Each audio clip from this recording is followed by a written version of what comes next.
បាទសួស្តីបងប្អូនសិស្សានុសិស្សទាំងអស់គ្នាជាពិសេសនិស្សិតផ្នែកស្ថាបត្យកម្មក្នុងថ្ងៃនេះសូមលើកយកតទៅប្រធានបទមួយគឺទៅលើមូលដ្ឋានគ្រឹះនៃកម្មវិធី SketchUp អញ្ចឹងបងប្អូនដែលជាសិស្សានុសិស្សទៅលើផ្នែកស្ថាបត្យកម្មក៏បានមានច្បាស់ទៅលើកម្មវិធីនេះដែរអញ្ចឹងកម្មវិធី SketchUp គឺជាកម្មវិធីមួយសម្រាប់ឲ្យយើងធ្វើការគូសលើ model របស់យើងមិនថា model ផ្ទះឬក៏ model ទៅលើផ្នែកអគ្គិសនីឬក៏ mechanic ទេអញ្ចឹងកម្មវិធី SketchUp ហ្នឹងគឺកម្មវិធី 3D មួយដែលធ្វើឲ្យយើងនឹងមើលនៅ model នៃ mode ឬក៏ម៉ាកនៃផ្ទះរបស់យើងហ្នឹងថាតើវាសមសួនណាស់អត់អញ្ចឹងនៅក្នុងថ្ងៃនេះខ្ញុំនឹងលើកយកទៅលើមូលដ្ឋានគ្រឹះមួយចំនួនដែលទៅលើកម្មវិធីនៃ SketchUp អញ្ចឹងឥឡូវយើងមកចូលទាំងអស់គ្នាអញ្ចឹងកម្មវិធី SketchUp ហ្នឹងគឺវាមានគូជាច្រើនទាំង tool ដែលជាលក្ខណៈ software ស្រាប់ហើយទាំង tool ដែលជា plugin ដែលយើងអាចដាក់យក plugin ពីខាងក្រៅដាក់ចូលនៅក្នុងកម្មវិធី SketchUp ហ្នឹងដែលជាការជំនួយទៅលើការdesign ឬក៏ការគូសរបស់យើងឲ្យបានលឿនចឹងមានកម្មវិធីជាច្រើនទៅលើកម្មវិធីតម្លើង 3D បែបនេះចឹងខ្លះណាស់គាត់ប្រើមាន Cinema មាន AutoCAD 3D ឬក៏ SketchUp ឬក៏ DVD ជាដើមចឹងនៅក្នុងកម្មវិធី SketchUp ហ្នឹងគឺវាមាន tool ជាមួយដំបូងហ្នឹងគឺវាមាន tool បែបនេះជាមួយនៅខាងតាមដៃហ្នឹងចឹងតើតោះនឹង comment ទៅលើ rectangle នេះចឹង rectangle នេះយើងអាចចុចទៅលើនេះក៏បានប៉ុន្តែការចុចបែបហ្នឹងវាធ្វើយូរជាយើងអាចចុច Short Air rectangle គឺយើងចុច Short Air មក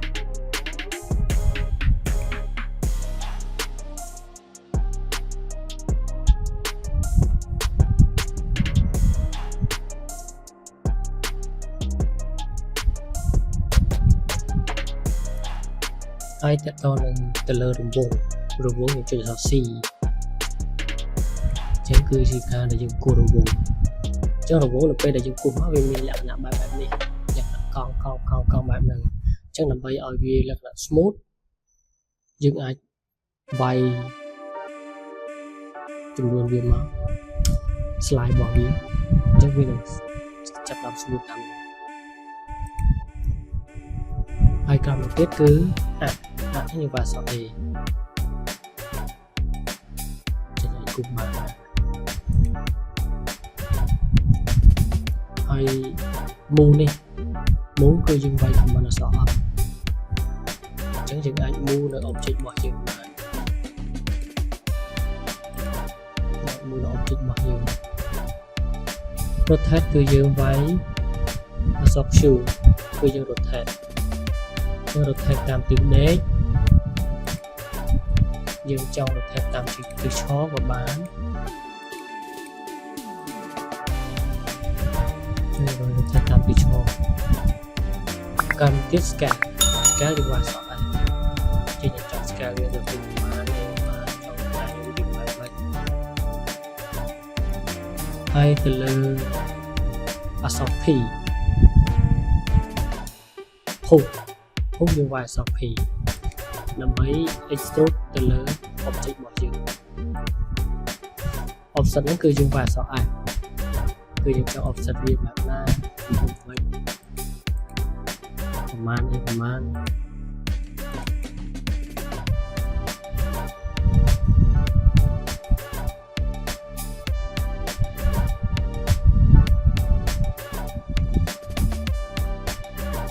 ហើយ object នេះយើងវាយអក្សរ O មកគឺយើងអាចពណ៌នៅ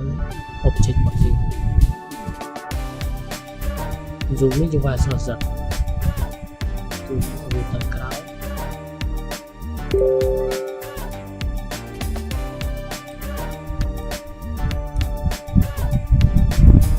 ហើយ follow me នេះគឺយើងឲ្យវារត់ទៅតាមរូបរាងនៃ object ដែលយើងចង់គូសឧទាហរណ៍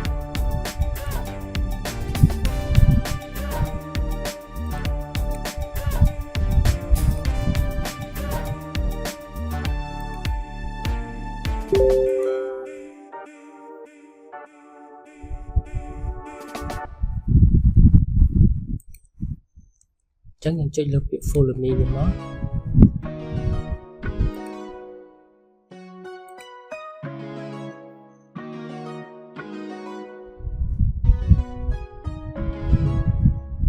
យើង follow me តាមពីឈ្មោះបែបហ្នឹង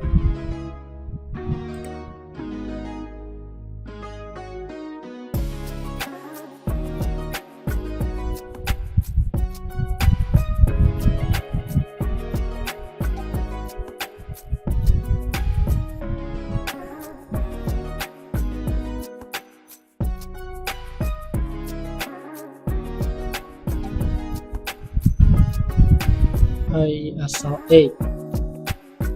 H គឺជាផែនដែលយើងរំកិលនៅមកឆ្វេងមកស្ដាំហើយទៅលើដែលយើង copy យើង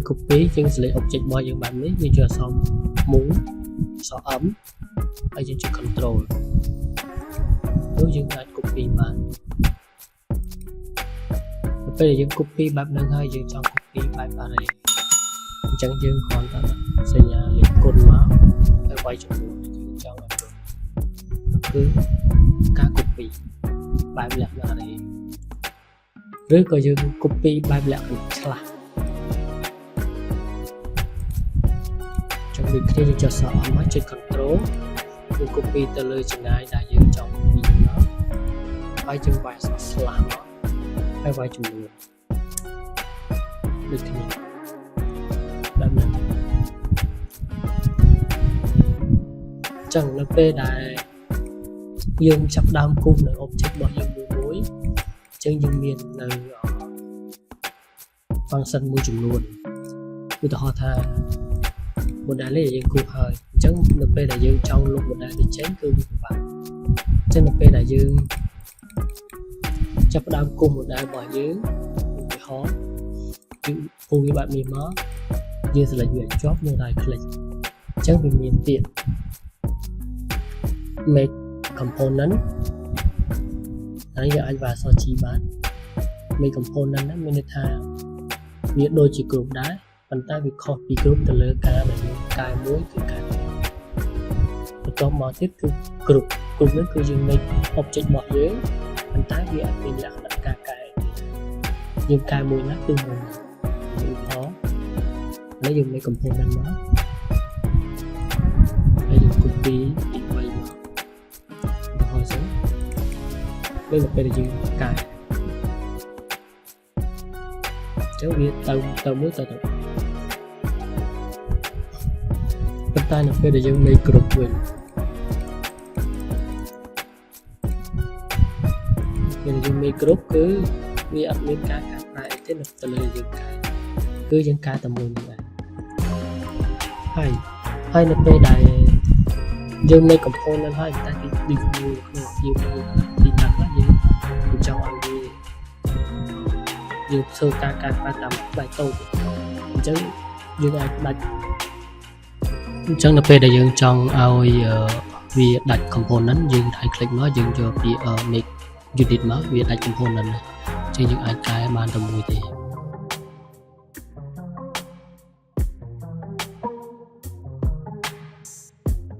អញ្ចឹងពាក្យថា exploit គឺយើងផ្ដាច់ component ឬក៏ផ្ដាច់ group ចឹងយើង right click យើងយកពាក្យ export ទៅហើយពាក្យ interface នេះមានន័យថាយើង interface with model ដើម្បីយកផ្ទៃរបស់ model ណាមួយដែលយើងចង់បាន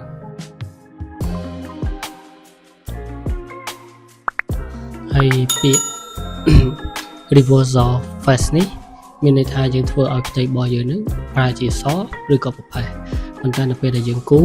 បើយើងយកផ្ទៃពណ៌ប្រផេះនៅពេលដែលយើងចាក់ពណ៌ render ទៅវាធ្វើឲ្យមានបញ្ហាដល់ការ render ពណ៌របស់យើងអញ្ចឹងយើង reverse face វាដើម្បីយកទៅជាពណ៌សវិញ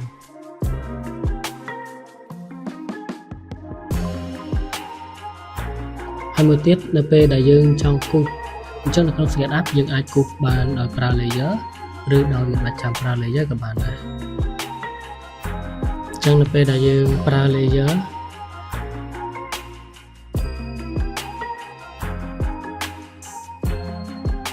អញ្ចឹងយើងប្រើ layer យើងចូលពាក្យ text មកហើយយើង ចុចយើង create layer មកយើងវាយពាក្យថា layer ដែលយើងថាជា wall យើងវាយ wall យើងវាយ floor ឬក៏ជា window ជាអីផ្សេងជា column អីយើងបង្កើត layer ដូចនៅក្នុង AutoCAD ចឹងនៅពេលដែលយើងបង្កើត layer ហើយយើងចូលពាក្យកន្លែង entry info នៅពេលដែលយើងចូលកន្លែង entry info ហើយយើង select យក model របស់យើងមក select ថាដូចជាអញ្ចឹងអីហ្នឹងហើយយើងចូលកន្លែង tab នេះយើង select លើមកគឺវាមានពាក្យ layer ដែលយើងបង្កើតហ្នឹង